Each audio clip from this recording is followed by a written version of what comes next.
सभी साथियों को क्रांतिकारी जय भीम, जय भारत, जय संविधान, जय मान्यवर साहब काशीराम। साथियों, बिहार के अंदर दूसरे चरण की जो वोटिंग कल होने जा रही है, साथियों लोकतंत्र के अंदर जो महापर्व कल मनाया जाएगा बिहार के अंदर, और बिहार के अंदर दूसरे चरण की वोटिंग होगी। साथियों, दूसरे चरण और पहले चरण को मिलाकर अगर हम देखें तो जनता के जो रुझान आ रहे हैं, जनता की जो ओपिनियन पोल आ रही है, इस समय बड़ा जो चौंकाने वाला सर्वे आप सभी के सामने आज हम लेकर आए हैं। साथियों, इस समय आप देखेंगे कि एनडीए की जो हालात खस्ता नजर आ रही है बिहार के अंदर। किसी भी सूरत में बिहार की जनता एनडीए को बिहार के अंदर नहीं चाहती है। नीतीश बिहार के अंदर मुख्यमंत्री का चेहरा बिहार के अंदर नहीं होंगे, ये तो बिल्कुल साफ है। साथियों, अभी जो लेटेस्ट सर्वे बिहार का आया है साथियों, दूसरे चरण की जो वोटिंग कल होगी साथियों 11 नवंबर को और 14 नवंबर को जो रिजल्ट आएंगे, इसमें एक ओपिनियन पोल बहुत तेजी से वायरल हो रही है जो बहुजन मीडिया के द्वारा बनाई गई है। साथियों, इस ओपिनियन पोल में आप देखेंगे कि एनडीए की जो हालत है लगातार कमजोर पड़ती जा रही है एनडीए, और आप देखेंगे कि बिहार के अंदर एनडीए का जो सुपड़ा साफ होने जा रहा है। और इसमें जो पार्टी चर्चा के अंदर चल रही है, जो चर्चा के अंदर है साथियों, सबसे पहले हम जिक्र करते हैं कि बिहार के अंदर 3 जो बड़े अलायंस चुनाव लड़ रहे हैं। एनडीए का आप सभी को पता है साथियों महागठबंधन है, दूसरी तरफ एनडीए में 5 पार्टियां हैं। वहीं पर महागठबंधन में कांग्रेस, आरजेडी और लेफ्ट हैंड की जो 3 पार्टियां हैं। वहीं पर जो तीसरा अलायंस है साथियों जेडीए, ग्रैंड डेमोक्रेटिक अलायंस, ये अलायंस भी खूब चर्चा में है बिहार के अंदर। आप देखेंगे कि चंद्रशेखर आजाद, असदुद्दीन ओवैसी जी लगातार प्रयास कर रहे हैं। कल भी उनकी विशाल जनसभाएं बिहार के अंदर हुई और जो जन सैलाब वहां पर उमड़ रहा है साथियों चंद्रशेखर आजाद जी के और असदुद्दीन ओवैसी जी के समर्थन में, वो देखने लायक था साथियों। वहीं पर तीसरी जो पार्टी है बसपा पार्टी है, जो किसी के साथ गठबंधन में नहीं, अकेले चुनाव लड़ रही है। साथियों, अभी जो सर्वे आया है हमारे सामने, बड़ा ही हैरान करने वाला ये सर्वे है। इस सर्वे की अगर हम चर्चा करें तो जो 3 अलायंस हैं, साथ में बसपा पार्टी है और वहां की जैसे आम आदमी पार्टी है या जन स्वराज पार्टी है, उनकी क्या कुछ पोजीशन रहने वाली है और बिहार के अंदर किसकी सरकार बनने वाली है, ये साथियों इस सर्वे से हम अंदाजा लगा सकते हैं। आपको पता है कि जो एनडीए है उसकी जो स्टार्टिंग के सर्वे थे उसमें जिस तरीके की सीटें इनकी आ रही थी, जो रुझान आ रहे थे जनता के, आप सभी को हमने बताया कि जो सर्वे अनुमानित सर्वे जो हम बना रही हैं या जनता की जो राय आ रही है वो समय के अनुसार बदलती रहेगी और टाइम के अनुसार जो समीकरण है वो चेंज होते रहेंगे। अभी जो समीकरण बन रहे हैं बिहार के अंदर, सबसे पहले एनडीए पे बात करते हैं साथियों। आप सभी को पता है कि 5 पार्टियां इसमें शामिल है और जो 5 पार्टियां हैं, बीजेपी पार्टी को इस बार जो सीट दिखाई जा रही है 46 से 50 सीट एंड बीजेपी पार्टी को बताई जा रही है साथियों कि ये जीत सकती हैं। जेडीयू की इसमें 38 से 40 सीटें जेडीयू की बताई जा रही है कि इन सीटों पर ये जीत सकती हैं। वहीं पर जो हम पार्टी है 0 से 1 सीट, यानी 1 सीट जीत भी सकते हैं और नहीं भी जीत सकते। वहीं पर जो एलजेपी है 2 से 3 सीटें एलजेपी की बताई जा रही है। अब टोटल मिलाकर जो एनडीए है, एनडीए को बिहार के अंदर 80 से 85 का जो अनुमानित आंकड़ा आ रहा है कि ये बिहार के अंदर जीत सकती हैं, ऐसा सर्वे में बताया गया है।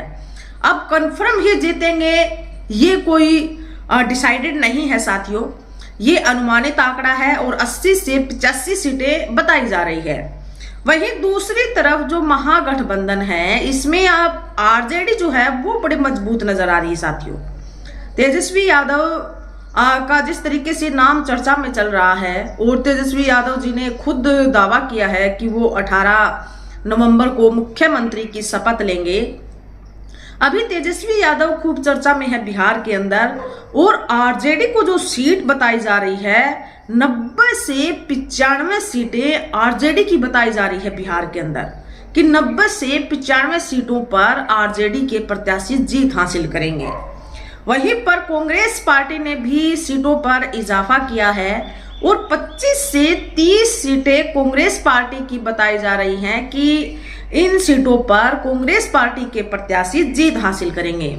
वहीं दूसरी तरफ जो लेफ्टिनेंट की पार्टियां हैं, सीपीआई, सीपीआईएम, सीपीआईएमएल जो पार्टियां हैं, 8 से 10 सीटें ये लेफ्टिनेंट की जो पार्टियां हैं वो हासिल करेंगे साथियों। अब जो महागठबंधन का जो आंकड़ा है कुल मिलाकर वो 115 से 120 सीटें बिहार के अंदर अनुमानित आंकड़ा आ रहा है। अब साथियों आपको पता है बिहार के अंदर 243 सीटें हैं कुल। 121 सीटों की पहले चरण में वोटिंग हो चुकी है और अभी दूसरे चरण की वोटिंग होगी कल। अब 115 से 120 महागठबंधन हासिल कर रहा है, 80 से 85 सीट एनडीए हासिल कर रहा है। तो ये तो जाहिर सी बात है कि एनडीए से अब की बार मुख्यमंत्री नहीं बनेगा। अब जो जनता की बातें उठ रही है कि इसमें जो एनडीए में जो नीतीश है वो पलटी मार सकते हैं, और दूसरी तरफ जो महागठबंधन है 115 से 120 सीटें इनकी बताई जा रही हैं, यानी मुख्यमंत्री बनने के लिए, सरकार बनाने के लिए ये अभी भी 2 कदम पीछे है साथियों।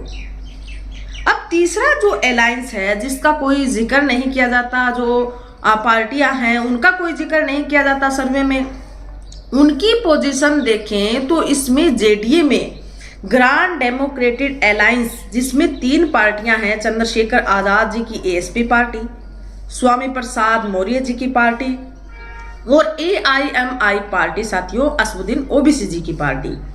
असदुद्दीन ओवैसी जी इस समय बेहतरीन प्रदर्शन बिहार के अंदर कर रहे हैं और असदुद्दीन ओवैसी को जो सीट आने वाली है साथियों, जो अनुमानित आंकड़ा दर्शाया जा रहा है वो बड़ा चौंकाने वाला है। असदुद्दीन ओवैसी जी तोड़ प्रयत्न कर रही हैं, मेहनत कर रही हैं बिहार के अंदर। चंद्रशेखर आजाद जी लगातार उनकी जनसभाएं हुई है बिहार के अंदर, कल भी उनकी जनसभा थी बिहार के अंदर और काफी संख्या में जन सैलाब वहां पर उमड़ा। तो ओवैसी जी ने और चंद्रशेखर आजाद जी ने पूरी मेहनत के साथ बिहार के अंदर कार्य किया है और जनता के मुद्दों को उठाने का काम किया है साथियों।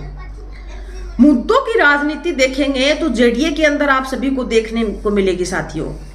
अदरवाइज तो वादे जिस तरीके से किए जा रहे हैं मैनिफेस्टो में, जो छलावे के वादे हैं, करना धरना कुछ है नहीं, केवल कागजों में वादे करते हैं चुनाव के टाइम में। लेकिन जो जेडीए है साथियों, इसमें एआईएम काफी मजबूत बताई जा रही है और बेहतरीन प्रदर्शन बिहार के अंदर एआईएम का है साथियों।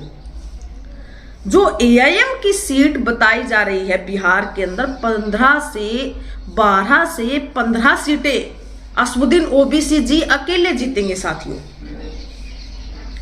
और दूसरी तरफ जो एएसपी है स्वामी प्रसाद मौर्य जी है, इन दोनों की मिलाकर 2 से 3 सीटें इनको मिलेंगी साथियों।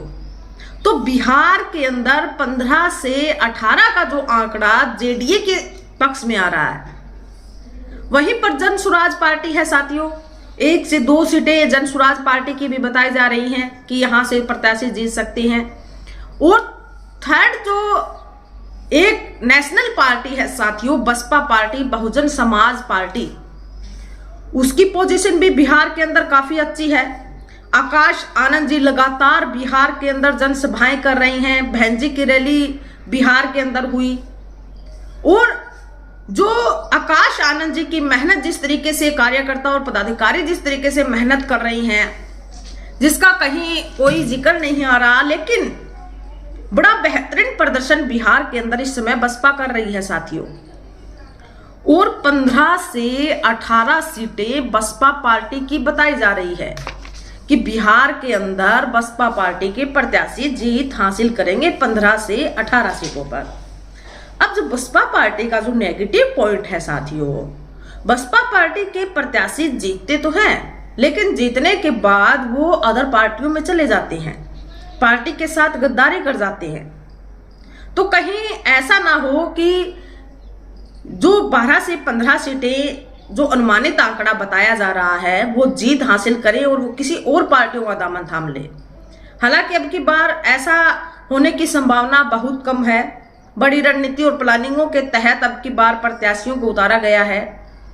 तो देखते हैं क्या कुछ होगा, ये तो समय बताएगा साथियों। लेकिन अभी जो बसपा पार्टी और जो जेडीए है वो बड़ा ही अच्छा प्रदर्शन, बेहतरीन प्रदर्शन बिहार के अंदर कर रहा है और महागठबंधन सरकार बनाने से 2 कदम पीछे है। और जो एनडीए है वो तो सत्ता से बाहर बताई जा रही है साथियों। अब महागठबंधन को भी सरकार बनाने के लिए किसी का सहारा लेना होगा। अब ये जो सहारा है वो एनडीए से आए जो जीत कर कैंडिडेट है वो हो, या फिर बसपा पार्टी हो सकती है, या फिर जेडीए हो सकता है साथियों। जो उम्मीदें बताई जा रही हैं ज्यादा वो बसपा पार्टी की बताई जा रही हैं और जेडीए की बताई जा रही हैं साथियों, कि इनके साथ मिलकर कि बिहार के अंदर अब की बार सरकार बनने जा रही है। त्रिशंकु जो माहौल बन रहा है बिहार के अंदर, अब की बार बहुमत से किसी की सरकार बिहार के अंदर नहीं बनने वाली है। तीसरा जो अलायंस है, तीसरी जो पार्टियां हैं, उनका सहारा लेना ही लेना पड़ेगा सरकार बनाने के लिए। अब वो तीसरी पार्टी कौन सी होने वाली है, कौन भूमिका निभाने वाली है, ये बड़ा सवाल है साथियों। आप सभी को क्या लगता है, क्या तीसरी जो पार्टी होगी वो बसपा पार्टी होगी, या फिर जो जेडीए गठबंधन AIMI असदुद्दीन ओबीसी की पार्टी होगी, या फिर एनडीए से भी आ सकते हैं साथियों? ये बड़े सवाल है साथियों बिहार की राजनीति को लेकर। तो आप सभी को क्या लगता है कि बिहार के अंदर अब की बार किसकी सत्ता काबिज होने वाली है? क्या एनडीए सत्ता से बाहर होने वाली है, या फिर एनडीए अब की बार सत्ता के अंदर फिर से काबिज होगी? महागठबंधन सरकार बनाने के लिए किसका सहारा लेने वाले हैं, और बसपा की बिहार चुनाव में क्या भूमिका रहने वाली है साथियों? इसको लेकर आप हमें कमेंट सेक्शन बॉक्स में जरूर लिखें। वीडियो को ज्यादा से ज्यादा शेयर करें साथियों, और चैनल को सब्सक्राइब करें और कमेंट करें साथियों। अपनी राय जरूर दें। धन्यवाद साथियों।